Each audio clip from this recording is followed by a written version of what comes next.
Hola, muy buenos días. Mi nombre es Archile Alexandra Cardoso Serrano. Mi grupo está conformado por Yulitza Pérez, Juliana Rojas, David Rodríguez, Karen Díaz y quien les habla, la líder del grupo, Archile Alexandra Cardoso Serrano. Hoy vamos a exponer sobre la colonización en Colombia. ¿Cómo es y su contexto histórico?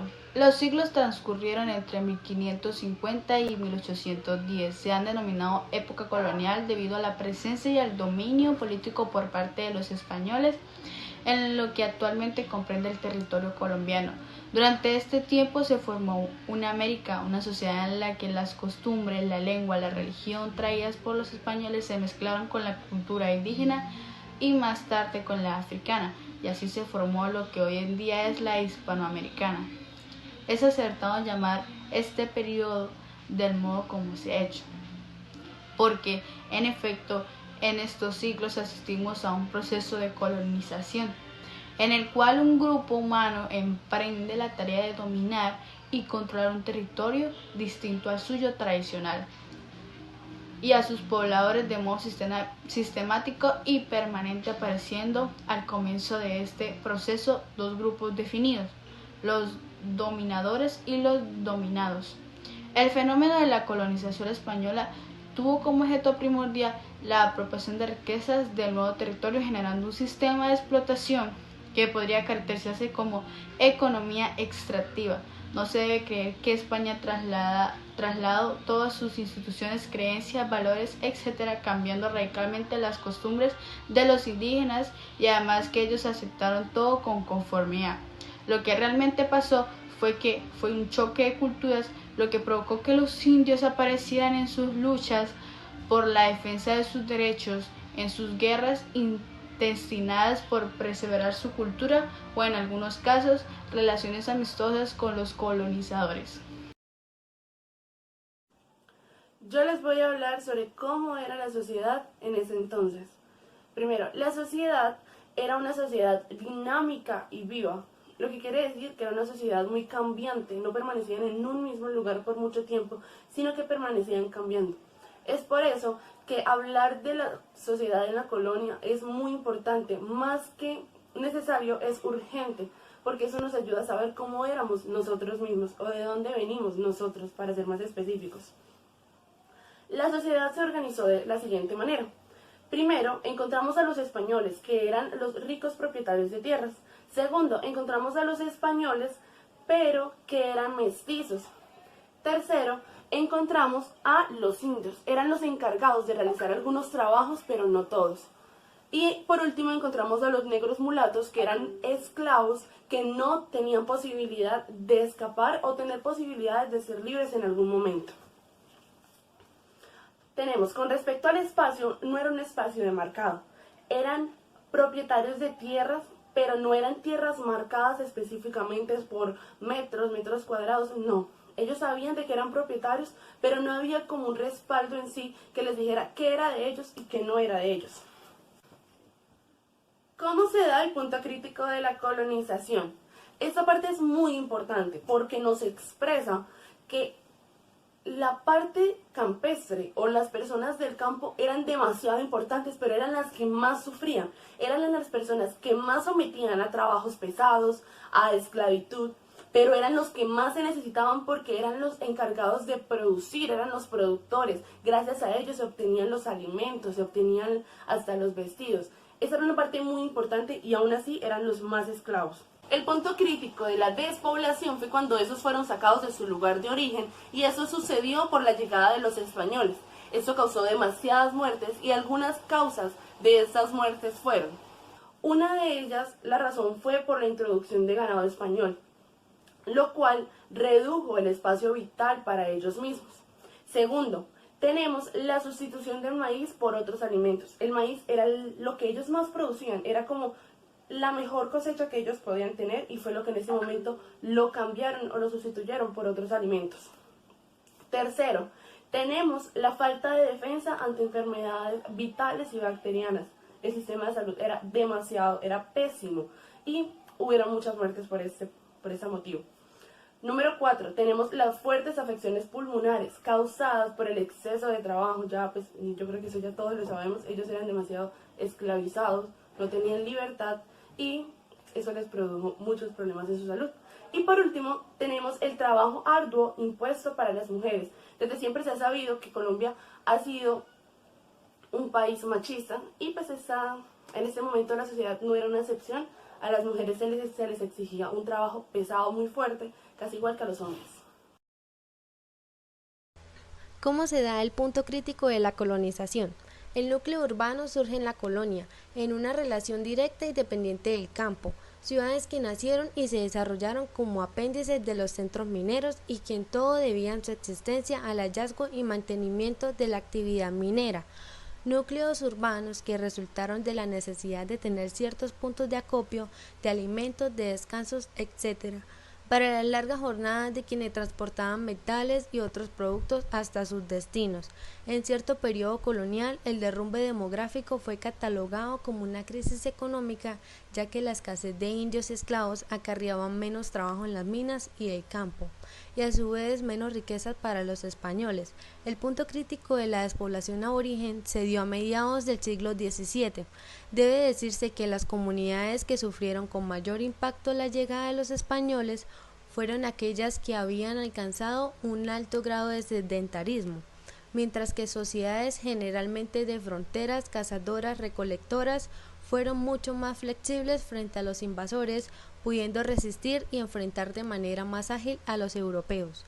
Algunas causas de sus muertes fueron la introducción de ganado español, lo cual redujo el espacio vital, la sustitución del maíz por otros alimentos, la falta de defensas ante enfermedades virales y bacterianas, las fuertes afecciones pulmonares causadas por el exceso de trabajo y último, el trabajo duro de impuestos para las mujeres.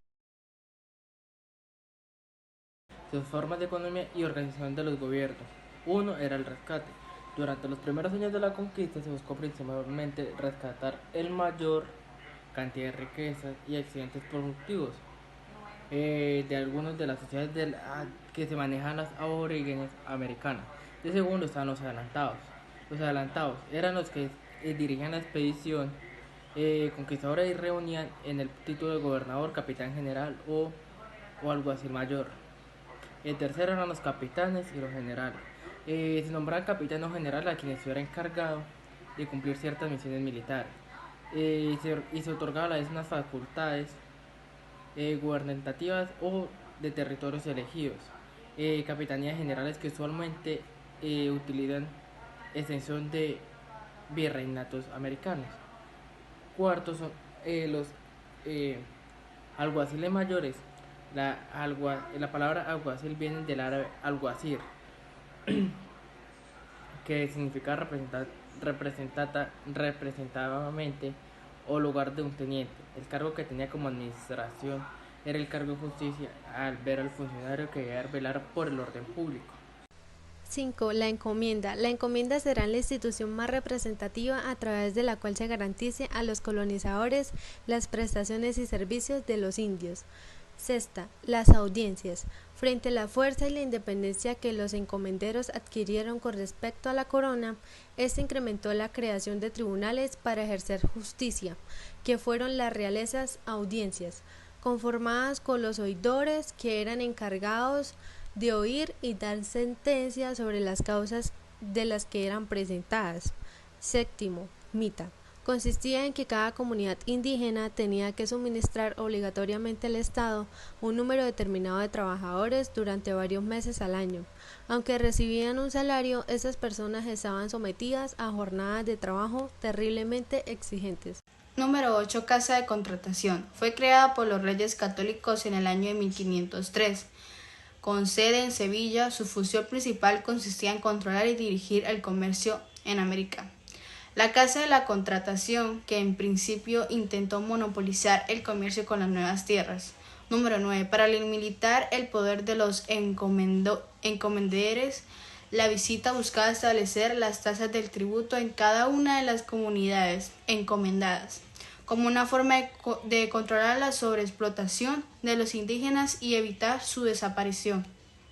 Al tiempo que se creaban instituciones de gobiernos permanentes, la corona impulsó el ejercicio de la visita.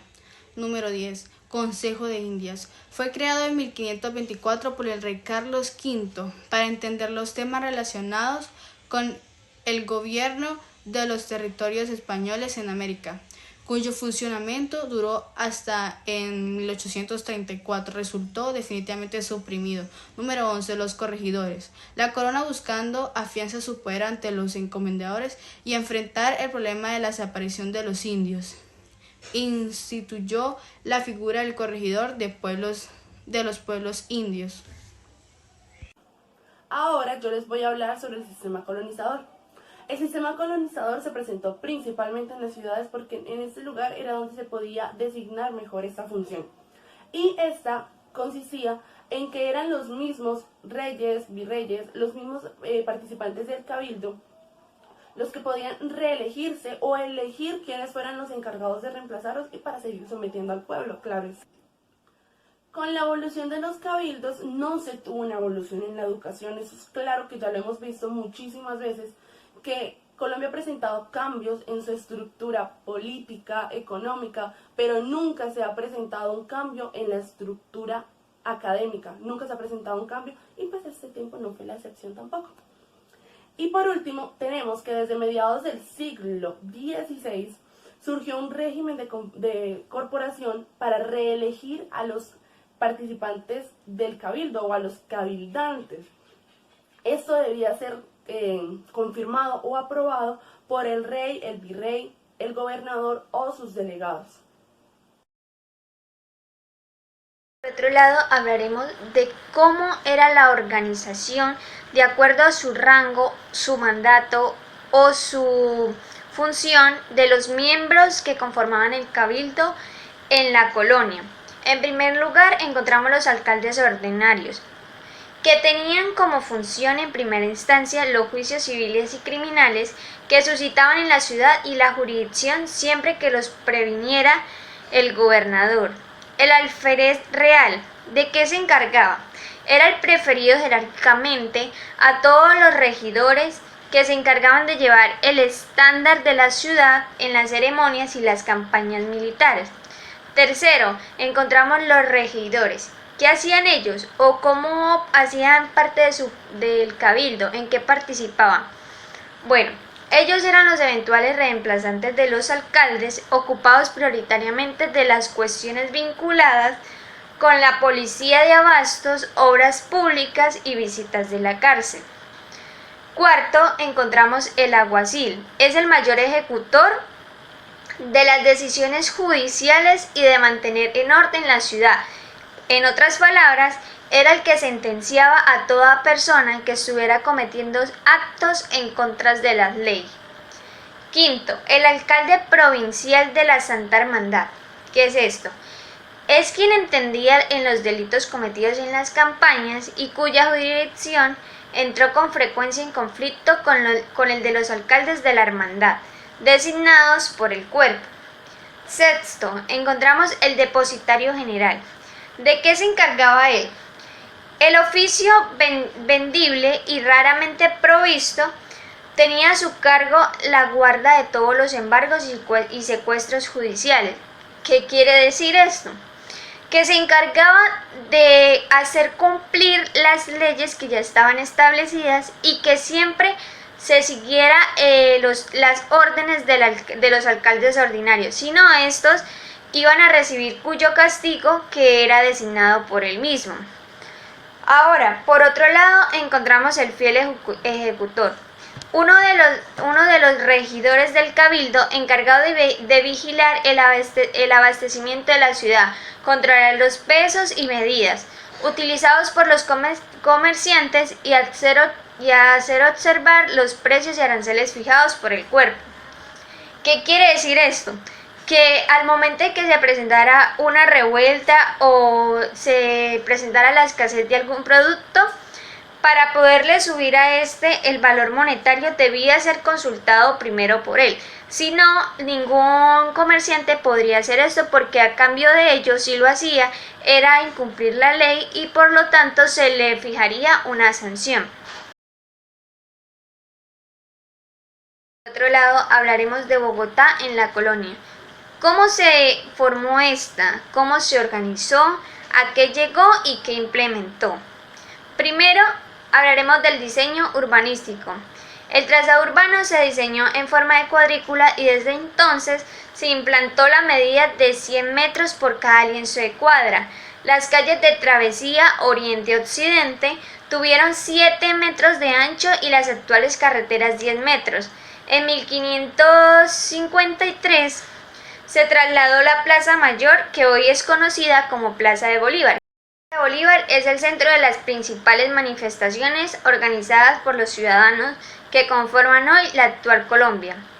El sitio que ocupa actualmente y se inició la construcción de la primera catedral en el costado oriental de Bogotá. ¿Cómo hizo parte la población de Santa Fe durante este tiempo para formar un ámbito especial en la Bogotá? La población de Santa Fe estaba conformado por blancos, mestizos, indígenas y esclavos, que a partir de la segunda mitad del siglo XVI comenzó a crecer rápidamente. En el censo de 1789 se registraron 18.161 miembros y para 1819 la población ya había crecido en más de un 30%, lo cual se puede decir que se contaba con 195 manzanas, que era un aproximado de 30.000 habitantes. Por otro lado, conseguimos el gobierno y la administración de Bogotá en la colonia. El gobierno de la ciudad estaba a cargo del alcalde mayor y del cabildo, formado por los regidores apoyados por el alguacil o jefe de policía, que anteriormente ya les expliqué en qué consistía cada uno de ellos. Para conseguir una mejor administración de estos dominios, se instaló en abril de 1550 la Audiencia de Santa Fe, Bogotá, donde actuaban los oidores, que a partir de este momento la ciudad se convirtió en capital y sede del gobierno del nuevo Reino de Granada. ¿Qué quiere decir esto? Que a partir de allí surgieron nuevas medidas, nuevas leyes y nuevas organizaciones. Y allí fue su principal mandato y su principal sede. De allí era donde se daban órdenes a los superiores para que se hicieran cumplir ciertas leyes. Por otro lado, encontramos la religión. Después de haber dominado a los indígenas a través de la guerra, comenzó la conquista de las conciencias por la religión con ayuda de las órdenes religiosas que se establecieron desde el siglo XVI con todo el territorio de la actual Colombia. Se construyeron iglesias, conventos a cargo de las comunidades franciscanas, dominicia, agustina y más tarde en 1604-1605 de los jesuitas, los capuchinos y las monjas clarisas. Las dominicanas y carmelitas descalzas formaron parte de la segunda generación de los nuevos conventos y creaciones de la parte religiosa. También encontramos los centros educativos como principal función, ya que como el resto de América Hispana y las órdenes religiosas fueron fundamentadas en el campo de la educación, que por orden de la corona se impartía en iglesias y conventos. Las dos primeras cátedras universitarias se deben a los frailes dominicios en 1563 y 1573. En 1959 se fundó el Colegio Seminario de San Bartolomé para impartir educación superior a los hijos de los españoles. ¿Por qué? Porque siempre desde inicios de la época colonial, los españoles eran los que ocupaban los de mayor rango. ¿Qué quiere decir? Que estos colegios educaban a los hijos de los españoles, ya que ellos poseían más dinero y poseían la capacidad de pagarla, mientras los hijos de los mestizos y los esclavos no tenían este dinero y su única opción para que sus hijos accedieran a la educación era ser parte de algún movimiento religioso, y estos a cambio les daban enseñanza. Los jesuitas dirigieron este colegio en 1605 y fundaron el Colegio Máximo, que estaba situado en la esquina de la Plaza Mayor. La expedición botánica juega un papel en la Bogotá, ya que el aporte más importante de esta época es al conocimiento científico de la naturaleza americana. Está constituido por la expedición botánica, cuyo objetivo fue el estudio de la flora nativa, que se inició por orden del arzobispo, virrey, caballero y Góngora, bajo la dirección de José Celestino Mutis y con el aporte de científicos como Francisco José de Caldas, Jorge Tadeo Lozano y Francisco Antonio Sea, que tuvo sede en Mariquita y en 1791 se trasladó a Santa Fe, donde perduró hasta 1816. Este fue el recorrido de la colonia por Bogotá, ya que Bogotá es la capital de la actual Colombia y es donde suceden los eventos más importantes, donde se emiten leyes, donde se emiten reformas, donde se emiten todos los comunicados que imparten del gobierno. Muchas gracias.